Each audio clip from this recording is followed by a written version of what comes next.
এই জন্য বাৎসল্য প্রেমের পরাকাষ্ঠা সমস্ত ব্রজগোপীগণ নন্দনন্দনের শরীরটাকে ঝেড়ে দিয়েছেন, আর নন্দনন্দন ভগবান কিলকিল করে হাসতেছেন। আমারই নাম দিয়ে আমাকে ফু দিয়ে আর আমার রক্ষা বন্ধন করে দিচ্ছে, এই জন্যই তো ভগবান হাসছে।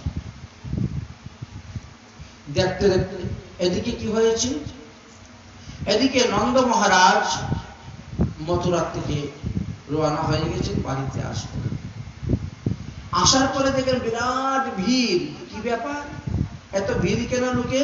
বলে এই পুতনা রাক্ষসী গিয়েছিল আপনার ছেলেকে হরণ করে নিয়ে যেতে, ভাগ্য ভালো সে উচটকে পরে এখানে মরে গেছে, তোমার ছেলেকে নিয়ে যেতে পারে নাই।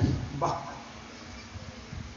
তো এত বড় শরীরটাকে কেমন করে পুরানো হবে? এক কাজ করো হে ডুম জাতীয়গণ, তাকে কুড়াল দিয়ে কেটে টুকরা টুকরা করো। এই পুতনা রাক্ষসীর দেহটাকে 100টা টুকরা করা হয়েছিল কেটে, তারপরে 100টা চিতার মধ্যে তোলা হয়েছে, তুলে তাকে জ্বালানো হয়েছে। কিন্তু যখন জ্বালানো হলো তখন পুতনা রাক্ষসীর দেহ যখন পুড়ছিল তখন ধোঁয়া উঠছিল, বড় সুঘ্রাণ ধোঁয়া। এত সুঘ্রাণ ধোঁয়া কেউ কখনো কোনো মরাকে পুড়তে গিয়ে পায় নাই। মরা পড়লে মরা পোড়ার একটা দুর্গন্ধ আছে, কিন্তু সেখানে সুগন্ধ হয়ে গেল। ভগবান শ্রীকৃষ্ণের স্পর্শেতে তার অপবিত্র দেহ পবিত্র হয়ে গেল, তার পাপময় দেহ পুণ্যতে রূপান্তরিত হয়ে গেল। ভগবান তাকে মাতৃগতি দিয়ে দিল। হু কাল কানকু প্রবেশ, যে রাক্ষসী আসলো তিনাকে বিষ পান করিয়ে মারার জন্য, আর ভগবান সেই রাক্ষসীকে মাতৃগতি দান করে দিলেন। এমনই দয়ালু, এমনই কৃপালু আমার ভগবান। বৈকুণ্ঠে গিয়ে উপস্থিত হয়ে গেছেন, তিনি প্রবেশ করবেন। খবরদার, তোমাকে বৈকুণ্ঠে প্রবেশ করতে দিব না। আমার প্রভু পৃথিবীতে লীলা করতে গিয়েছেন মাত্র 6 দিন বয়স, আর তুমি তাকে কালকুট বিষ পান করাতে গিয়েছো, তোমাকে বৈকুণ্ঠে প্রবেশ করতে দিব না। ভগবান শ্রীকৃষ্ণ এক অংশে নন্দ বাবার এখানে লীলা করছে, আরেক অংশে গিয়ে উপস্থিত। এই দারোয়ান, আমি যাকে মাতৃগতি দিয়ে পাঠিয়েছি তাকে তুমি আটকানো কে? দাও, দরজা খুলো, দাও, ওনাকে মাতৃগতি আমি দিয়েছি। এমন করুণাময় আমার গোবিন্দ। দেখতে দেখতে 1 মাস হয়ে গেল। এখন আমরা শকট ভঞ্জন লীলার কথা বলব। 1 মাস বয়স যখন ভগবান শ্রীকৃষ্ণের হলো, তখন একটা একাদশী ব্রত সে করেছে। প্রতিটি একাদশী ব্রত নন্দ মহারাজ নির্জলা করতেন, রাত্রি জাগরণ করতেন, খুব ধুমধাম গান গীত উৎসব করতেন। এই একাদশীতেও তিনি তাই করবেন। এই জন্য শকট ভরে, শকট মানে গরুর গাড়ি, গরুর গাড়ি ভর্তি করে ফলমূল কিনে এনে রেখেছেন উঠানের মধ্যে। যশোদাকে বলছেন বাড়িঘর ধুয়ে মুছে পরিষ্কার করো, লেপে পুছে সুন্দর করো, আলপনা অঙ্কন করো, 2 গাছ দিকে 2টা কলা গাছ লাগাবে, 2টা পূর্ণ ঘট স্থাপন করো, উৎসব অনুষ্ঠান শুরু হবে। এই জন্য তিনি কি করলেন, কৃষ্ণকে ওই গরুর গাড়ির নিচে শয়ন করিয়ে দিয়েছেন। কয়েকটা বালককে বলছে, রে তোরা বসে এখানে খেলাধুলা কর, কৃষ্ণ তখন ঘুমাচ্ছে, ঘুমা, যখন আমার ছেলে জেগে উঠবে আমাকে বলবে, আমি আসে তার কুলে করে নিয়ে যাব। এইভাবে মা যশোদা সরলমণি গোপালকে রেখে দিয়ে তিনি গৃহ কাজে ব্যস্ত। সেই সময় কংস এক অসুরকে পাঠালেন নন্দালয়ে কৃষ্ণকে বধ করার জন্য। কারণ 6 মাসের 6 দিনের দিন যে শিশু পুতনা রাক্ষসীর মতন অসুরকে বধ করতে পারছে, সে তো সাধারণ ব্যক্তি নয়, নিশ্চয়ই সে আমার মৃত্যু, আমার কাল। সে বড় হয়ে গেলে তাকে মারা যাবে না, অতএব ছোট কালেই তাকে মারতে হবে। এর জন্যই তিনি প্রস্তুত হন। শকাসুর কে ছিল? উৎকট ছিল তার নাম, উৎকট। তার শরীরটা কখনো দেখা যেত না, অভিসম্পাদের কারণে শরীরটা দেখা যেত না। যাই হোক, তিনি তখন এসে এই শপথের মধ্যে বসেছেন, আর ধীরে ধীরে ধীরে ধীরে এমন ভাবে ভারী হতে শুরু হয়েছে, গাড়ির চাকাগুলো মাটির নিচে ডাকতে শুরু হয়ে গেছে আস্তে আস্তে আস্তে আস্তে। ভগবান শ্রীকৃষ্ণ দেখলেন যে আর ঠিক যদি দেবে যায় আরেকটু, তাহলে আমার বক্ষের মধ্যে একেবারে চাপা পড়ে যাবে। শপথ, বক্ষের মধ্যে চাপা লেগে গেলে তো আমি আর কিছু করতেও পারবো না, যা করার আমি আগেই করে নিই। এই জন্য ছোট ছোট বাচ্চারা যখন ক্ষুধা লাগে, ওরা তো কথা বলতে পারে না, মা আমাকে দুগ্ধ পান করা তো বলতে পারছে না, 1 মাসের বাচ্চা, তখন তারা কি করে? কান্না করে। বাচ্চাদের কান্নার দ্বারাই মায়েরা বুঝে নিতে পারে যে আমার ছেলের ক্ষুধা লেগেছে, তাকে খেতে দিতে হবে। ভগবান শ্রীকৃষ্ণ কান্না করছেন অন্যান্য 10টা বালকের মতনই। আচ্ছা, বাচ্চারা যখন কান্না করে তখন কি করে? পা দুটো এরকম করে, দেখবেন 2টা পাকে এরকম করে আর কান্না করবে। কখনো পা মুখের মধ্যে নিয়ে চুষে দেখবা নিজে নিজে। পা এরকম করতে করতে করতে করতে এমন জুড়ে একটা লাথি দিয়েছেন, 1 লাথিতে শপথ সহ অসুর আকাশ মার্গে উড়ে গেল, শূন্য পথ। একদিকে দধিদুগ্ধ ঘিল ফলমূল পড়লো, আর একদিকে অসুর একটা পাথরের মধ্যে পড়ে মাথা চূর্ণ বিচূর্ণ হয়ে একেবারে সে মরেই গেল, সে মারা গেল। সংবাদ গিয়ে পৌঁছিল যে শকাটাসুর মারা গিয়েছে। কংস বড় ভীত হয়ে গেল, সর্বনাশ, কি করা যায়? কিছুদিন ঠান্ডা হোক, তারপর আবার আরেকটা অসুরকে পাঠাবো। একসঙ্গে পাঠাতেন না, 6 দিন বয়সের সময় পাঠালেন পুতনাকে, 1 মাস বয়সের সময় পাঠালেন শকাটাসুরকে, 3 মাস যখন শ্রীকৃষ্ণের বয়স হলো তখন তৃণাবত অসুরকে পাঠালেন।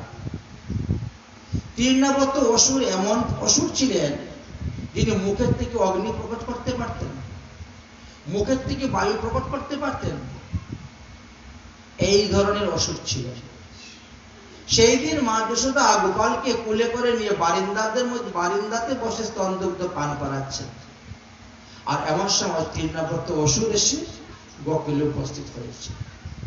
মুখের থেকে বাতাস প্রকট করে দিয়েছে, এমন বাতাস প্রকট করেছে যে ধুলায় চতুর্দিকে ধূসরিত, মহাসাইক্লোনের মতো বাতাস চলতেছে, 100 কিলোমিটার স্পিডে বাতাস আসতেছে। মা যশোদা দেখলেন চতুর্দিকে ধুলায় ধূসরিত, বাড়িঘর সব ধুলাময় হয়ে যাবে, গোপালকে কুল থেকে নামিয়ে নিচের রেখে তিনি দৌড়ে গিয়েছেন দরজা জানালা বন্ধ করার জন্য। ইত্যবসরে অসুর এসেই গোপালকে তুলে নিয়েছে কাঁধের মধ্যে তুলে নিয়ে সোজা হাঁটা শূন্য পথে চলে যাচ্ছে। মা যশোদা দরজা জানালা বন্ধ করে এসে দেখেন গোপাল নেই, গোপাল নেই, সর্বনাশ হয়ে গেছে। এই তো তিনি কান্না শুরু করেছেন, আরে দেখো দেখো দেখো, আমার পুত্রকে নিয়ে চলে যাচ্ছে, আমার পুত্রকে নিয়ে চলে যাচ্ছে অসুর রাক্ষস, বাঁচাও বাঁচাও বাঁচাও, আমার পুত্রকে বাঁচাও, চলে যাচ্ছে নিয়ে চিৎকার করতে শুরু করেছেন। সমস্ত ব্রজবাসী ব্রজগোপীগণ তারা দৌড়তে শুরু করেছে, কিন্তু তাকে আর ধরা যায়? সে তো শূন্য মার্গে আকাশ মার্গে উঠে গিয়েছে। যতক্ষণ পর্যন্ত চৌকে গোপালকে দেখা যায় ততক্ষণ পর্যন্ত তারা দৌড়তে শুরু করছেন, হায় হায় করে দৌড়তে শুরু করেছে। ভগবান শ্রীকৃষ্ণ সেই তৃণাবত অসুরের স্কন্ধের মধ্যে বসে ধীরে ধীরে ধীরে ধীরে গলাটা টিপে ধরেছেন। বিশ্বাম্ভর রূপ ধারণ করে এমন ভারী হয়েছেন যে অসুর তার মায়া বলে আর শূন্য মার্গে চলতে পারছে না। অসুর বলছে ছাড় ছাড় ছাড়। ভগবান বলছেন আমি তো ছাড়ার জন্য ধরি নাই, আমি যাকে ধরিয়ে তাকে এত সহজে ছাড়ি না, ধরার মতনই ধরেছে। প্রাণ রুদ্ধ হয়ে গেল, শ্বাস রুদ্ধ হয়ে গেল, মারা গেল, শূন্য পথে মেরে ওখান থেকে ঘুরে ঘুরে ঘুরে ঘুরে গুষ্ঠের মধ্যে পড়লো, একবারে হাড্ডি গুড্ডি চূর্ণ বিচূর্ণ হয়ে গেল। সংবাদ গেল কংসের কাছে, তৃণাবত অসুর মারা গিয়েছে। যত সময় যাচ্ছে কংসের ততই ত্রাস বাড়তেছে, ভয় বাড়তেছে, সর্বনাশ হয়ে গেছে, এখন কি করা? দেখতে দেখতে ভগবান শ্রীকৃষ্ণের 5 মাস পার হয়ে গেল। এদিকে গর্গাচার্য এসে উপস্থিত হয়েছেন বসুদেবীর পুত্রের নামকরণ করার জন্য। কারণ গর্গাচার্য হলেন যাদব বংশের কুলগুরু। এই জন্য তিনি তিনাকে বসুদেব পাঠিয়েছেন, আমার ছেলে নন্দালয়ে আছে, আমার ছেলে মানে রোহিণী নন্দনের নামকরণটা তুমি করে আসো। গর্গাচার্য এসে উপস্থিত হয়েছেন। নন্দ মহারাজ পাদ্যার্ঘ দিয়ে পুজো করলেন। পূজা করার পরে জিজ্ঞেস করলেন, আপনার আগমনের কারণ কি? নন্দ মহারাজ বললেন, আমার আগমনের কারণ হলো বসুদেব আমাকে পাঠিয়েছে তার পুত্রের নামকরণ করার জন্য।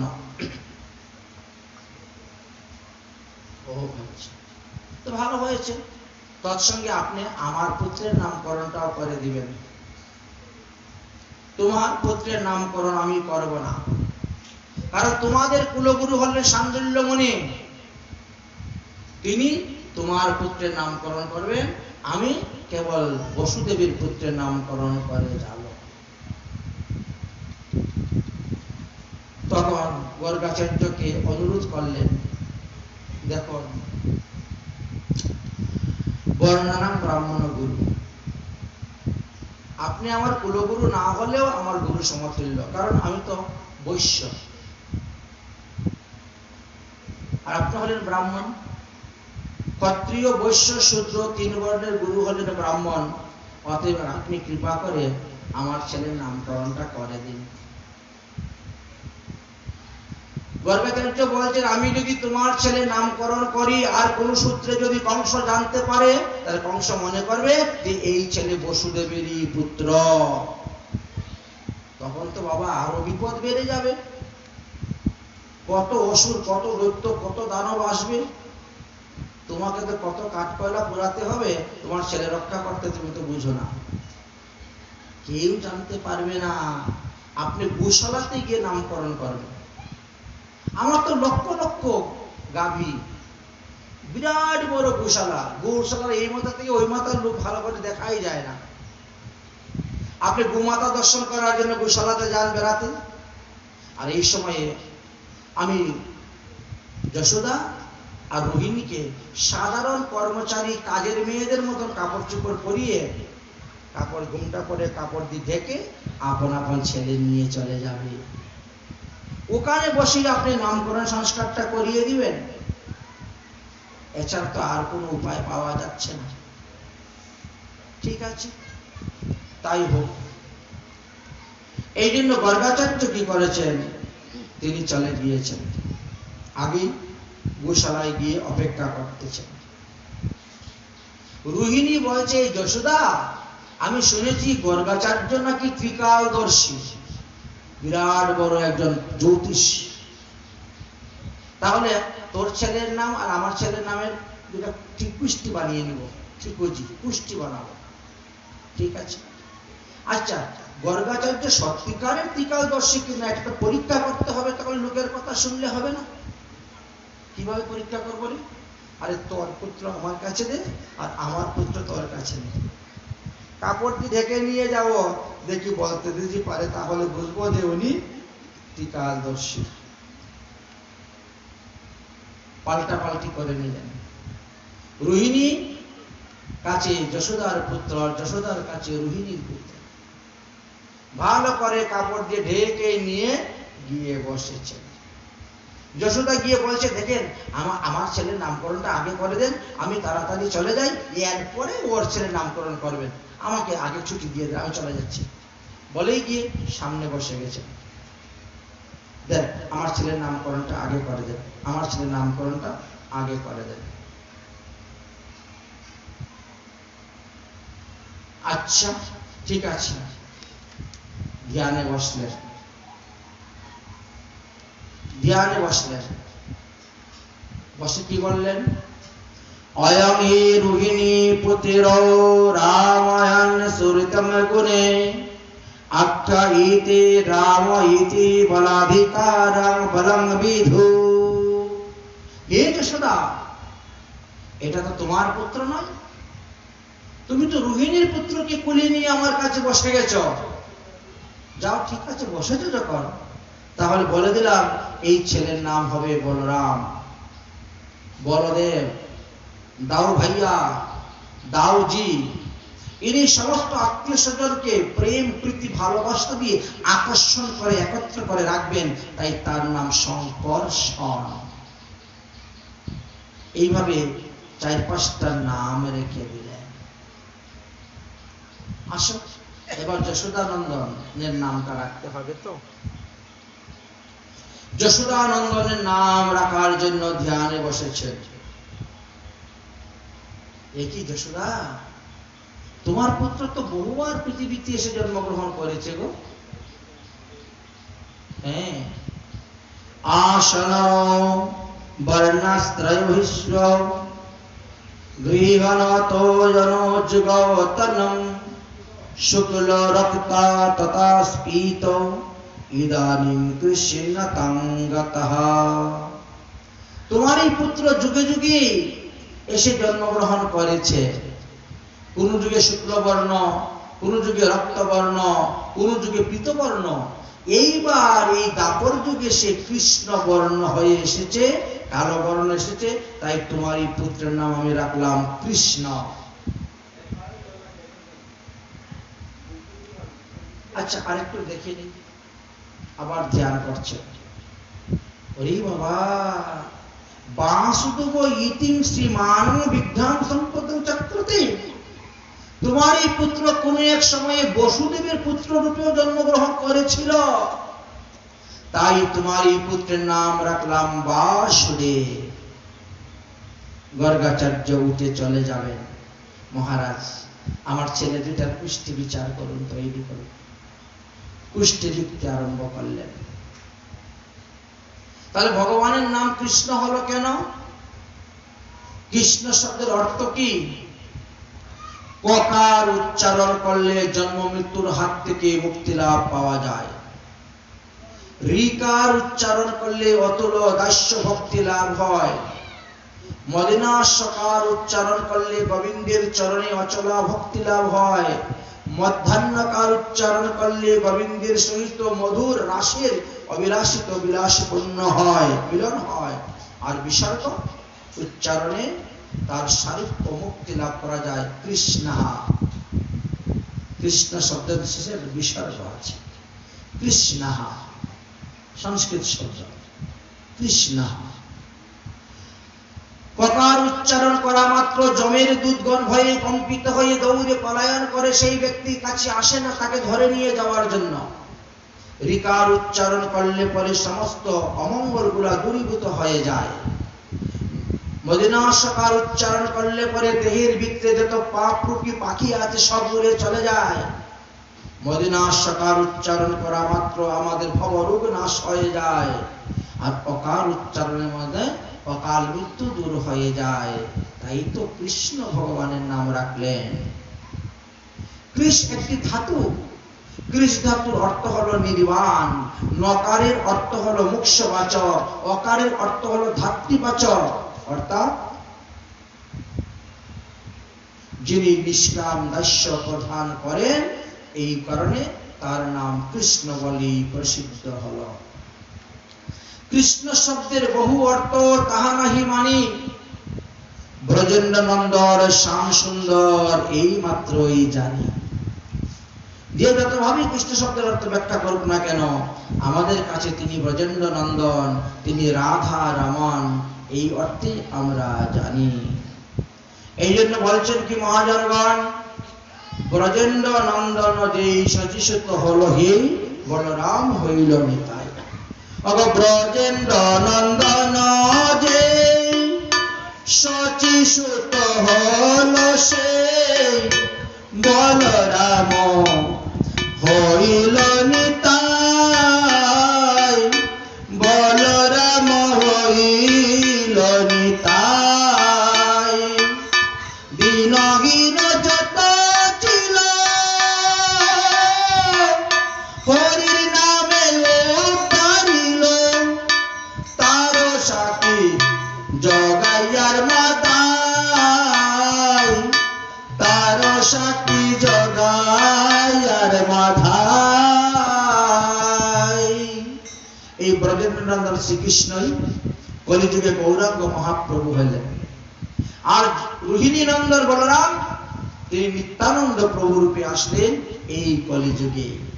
তাই আমাদের গৌরীয় বৈষ্ণব যারা, আমাদের যুগপৎ উপাসনা, আমরা নবদ্বীপের পঞ্চতত্ত্বের উপাসনা করব, আবার বৃন্দাবনে রাধা গোবিন্দের উপাসনা করব, যুগপৎ উপাসনা। আমাদের মহাজন বলছেন এই যে তিন কৃষ্ণ লীলা করে গিয়েছেন, এই তিন কৃষ্ণের মধ্যে কেবল খালি ব্রজেন্দ্রনন্দন কৃষ্ণকে তোমরা ভজন করো, উপাসনা করো, আর অন্য কেউ উপাসনা নয়। আমাদের গৌরীয় বৈষ্ণবরা দ্বারকার কৃষ্ণের ভজন করেন না, আমাদের গৌরীয় বৈষ্ণবরা মথুরার কৃষ্ণের ভজন করেন না। আমাদের গৌরীয় বৈষ্ণবরা কেবল নন্দনন্দন কৃষ্ণ, যশোদানন্দন কৃষ্ণ, ব্রজেন্দ্রনন্দন কৃষ্ণের ভজন করে থাকেন। এটাই হলো ব্রজ উপাসকদের আস্বাদনের বিষয়। তাই তো আমাদের মহাজনগণ বলছেন, আমার ব্রজেন্দ্র নন্দন ভজে দেই জন, জীবন সফলতা, জীবন সফলতা।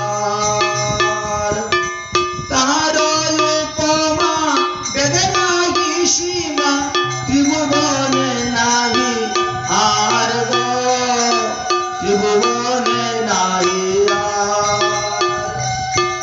মন মাধব নবদে মানব, কখন মরিয়া যাবে, কখন মরিয়া যাবে।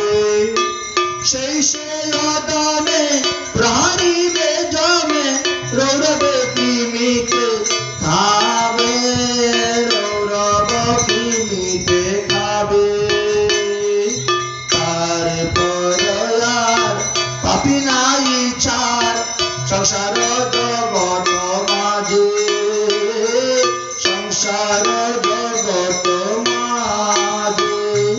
কোন কালে তার গতি নাহি আর, কোন কালে তার গতি নাহি আর। মিচাইব মিবে কাজে, মিচাইব মিবে কাজে, মিচাইব মিবে কাজে।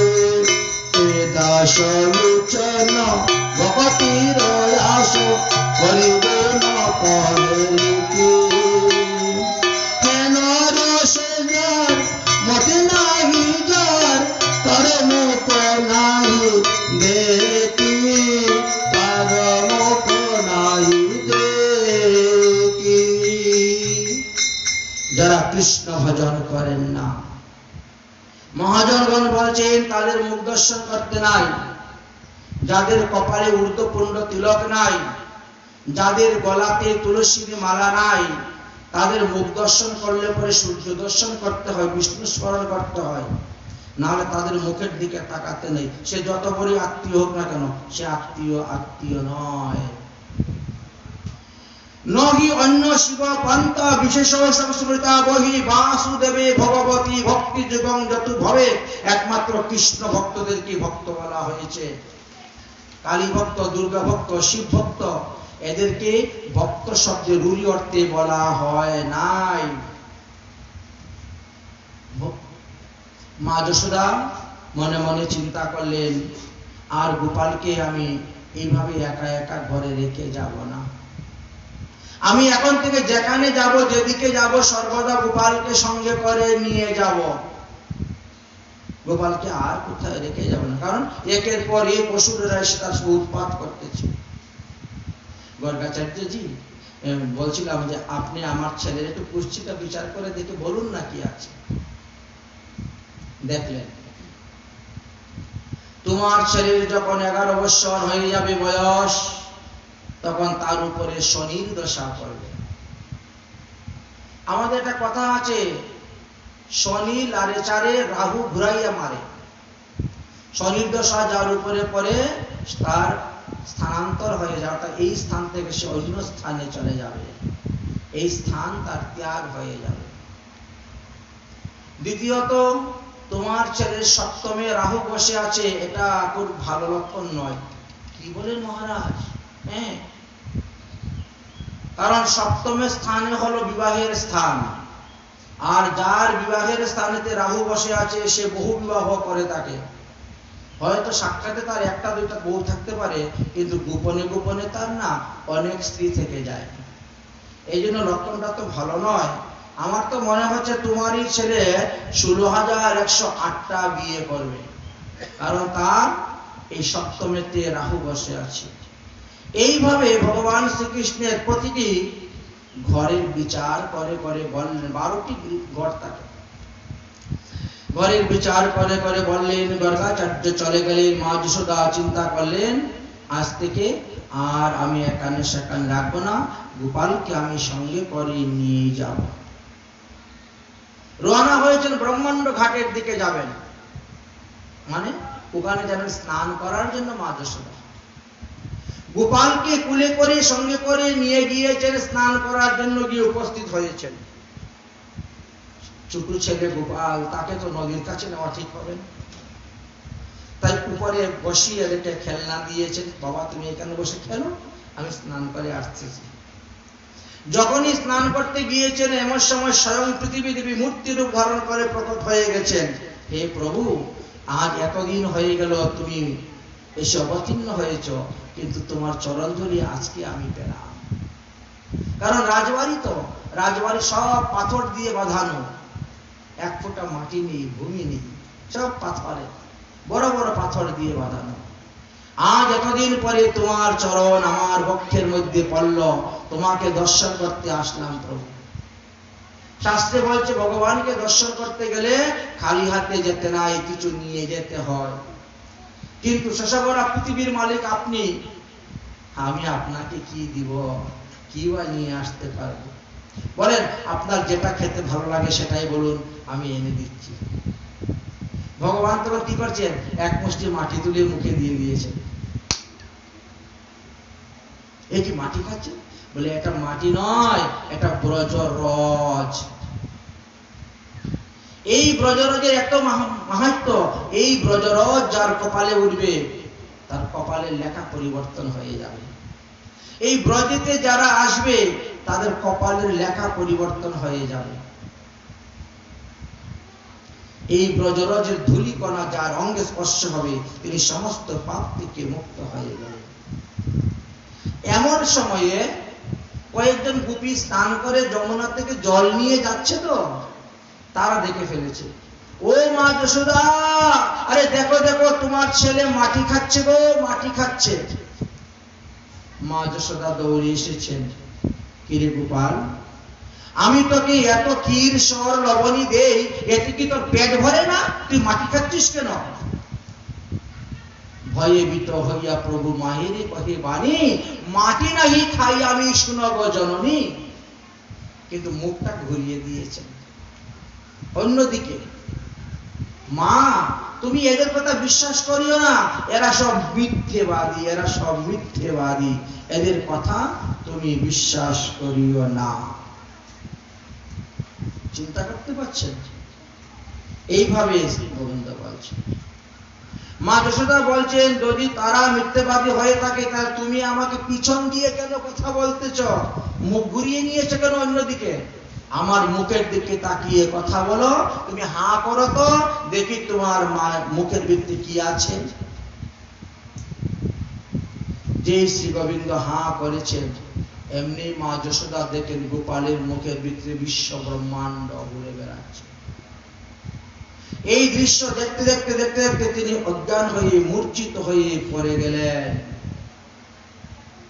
একেবারে মূর্ছিত হয়ে তিনি পড়ে গিয়েছেন। ভগবান শ্রীকৃষ্ণ কি করলেন? বৈষ্ণবী মায়ার দ্বারা তিনি তাকে ভুলিয়ে দিলেন। তিনি ভুলে গেলেন। কিছুক্ষণ পরে যেন ঘুম ভেঙেছে। আরে আমি যমুনায় জল আনতে এসে আমি ঘুমিয়ে পড়লাম, আরে সর্বনা দেরি হয়ে গেল। জল নিয়ে গোপালকে নিয়ে চলে গেলেন। এমনই আনন্দ স্কন্দ আমার শ্রী গোবিন্দ ঐশ্বর্য জ্ঞান দেখালেন না, প্রকাশ করলেন না। আমি যে স্বয়ং ভগবান সেটা মা যশোদাকে বুঝতে দিলেন।